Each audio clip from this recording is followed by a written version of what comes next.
Once the shirt looks like a child's christening gown, that part is all done. Over the last couple of months, I have found a few beautiful thrifted fabrics that I cannot wait to make into clothes for myself. I was having a hard time deciding which one because I was so excited about all of them, but I think we're going to go for the Chemise a la Reine inspired dress made out of this fabric, like this white with a blue and light lavender floral. I don't think it's cotton, probably polyester. Let's talk about the Chemise a la Reine. For those of you who might not know too much about it, it was a late 18th century gown that was popularized, I believe, by Marie Antoinette, and its name came from the fact that it had a lot of similarities to chiffs or the chemise, which was the undergarment of the time. Now, I do know that there are other people that have already done their own versions of Chemise a la Reine. First two that can come off the top of my head is like Bernadette Banner and Morgan Donner. What I specifically want to do is I want to play around and experiment with my favorite thing to do with sewing, which is shirring. I semi-recently did a clothing flip, a dress that I didn't really love, and it's now my favorite dress. And I would just love to do a completed project with shirring and also do some experimenting at the same time. With this dress, I also want to make an 18th century inspired pair of stays made out of these placemats. They're like the perfect length. I'm so excited. That's going to be part two. This is going to be a two-part video. The first part's the dress, the second part's the stays. Let's get started.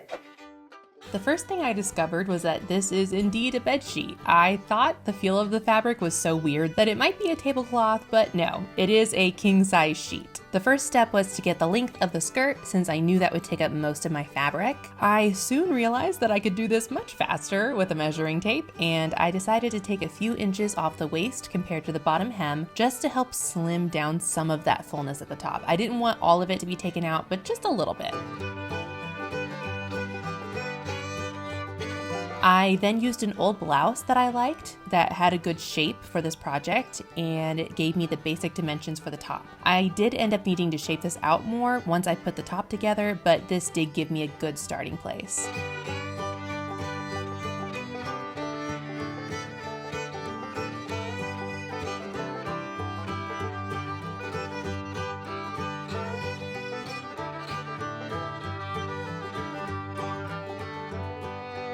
And you can't pay me to draft a sleeve, so I just used this basic one from a pattern I had lying around.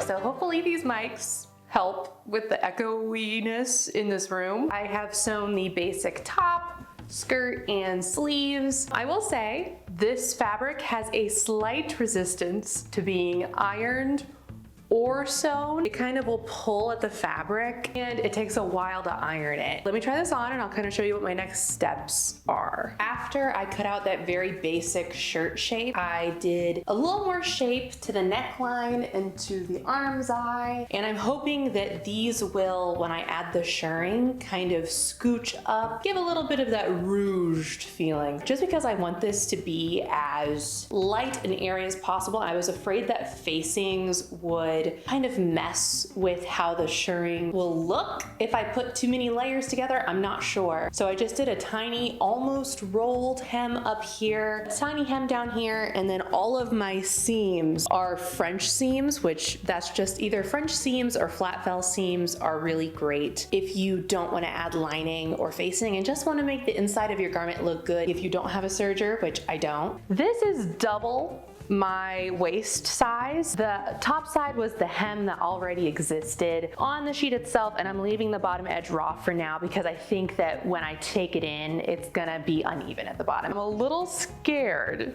that it's not going to shrink as much as I want it to, but I am always amazed by how much it shrinks. One person on my last shirring video that I did asked, oh, how did you figure out the math? There should be math in shirring. I didn't know that. I would love for this to kind of have some shape at the top rather than slimming it towards the top, if that makes sense. I want it to have as much volume as I possibly can all throughout the skirt. The last thing that I want to try, I've never seen it before. It probably exists and I just never noticed it. I would love to try to experiment with crisscrossing shirring. We'll see, we'll experiment with that and see what happens. If it works, that's very exciting. I think that will look very cool. And as far as the shirring for the top, I'll do a couple of rows around the neckline to make that kind of faux ruffle that was happening, but I don't really want the ruffle. I was thinking of doing lines that were further apart to kind of imitate that cool pleating. So we'll try that.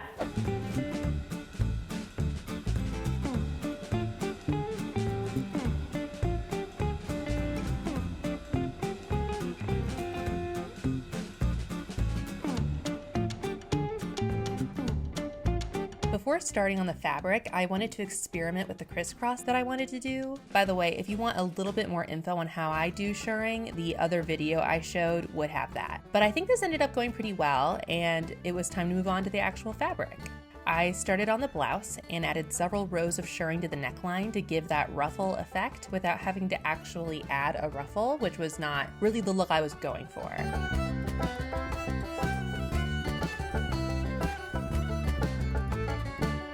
I then put the top back on and started marking where I wanted the rest of those rows to go. Every section would have 2 to 3 rows closer together, with larger sections left untouched in between to give that classic chemise a la Reine look.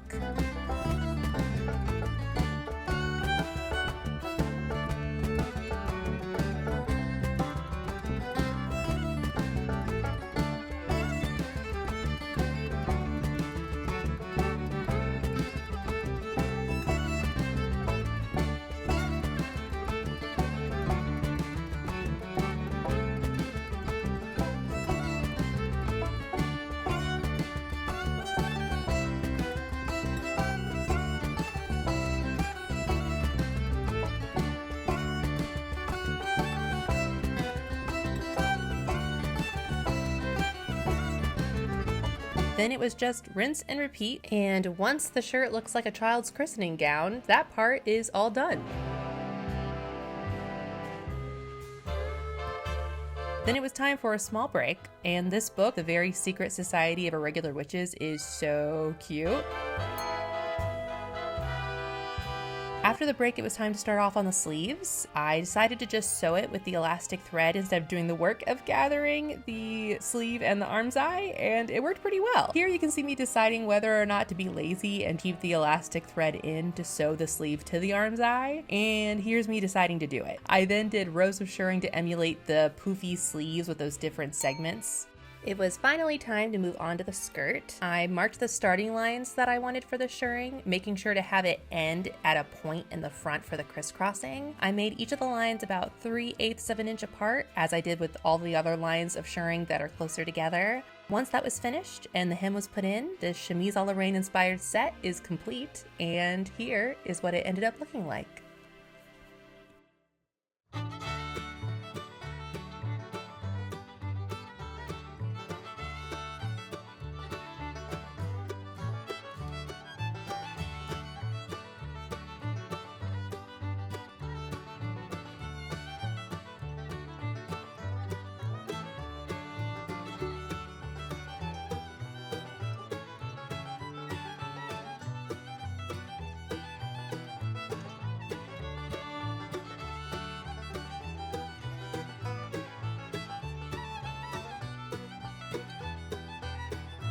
This is it. A couple of things. I think I have like opposing problems or opposite problems on each of these pieces. I would have loved if this was just a smidge, just a little bigger. I think it's almost perfect. It just, I would love a little bit more shirring, a little bit more of the rouging across the bodice. And this one is a little bit too big, just around the waist. So there is a point where the shirring kind of stops shirring. It does fit my waist, I just wish it was a little tighter. Kind of wanted to see how much I could gather, basically. How wide can I go before it kind of stops working? Also, I tried taking off these little pink marks. They haven't completely come off yet. I think when I wash it, I'll be fine. I've just been trying to take it off with water, but it's always come off with water before, so I'm a little concerned, but relatively very happy with this project. And I've almost completed the corset at this point. It's been a few days since I actually finished this part, and I'm so excited to see this whole outfit together. But that will be the next video. That is it for the dress. But until then, like and subscribe, all that good stuff if you would like to see more from me, and see you next time. Bye.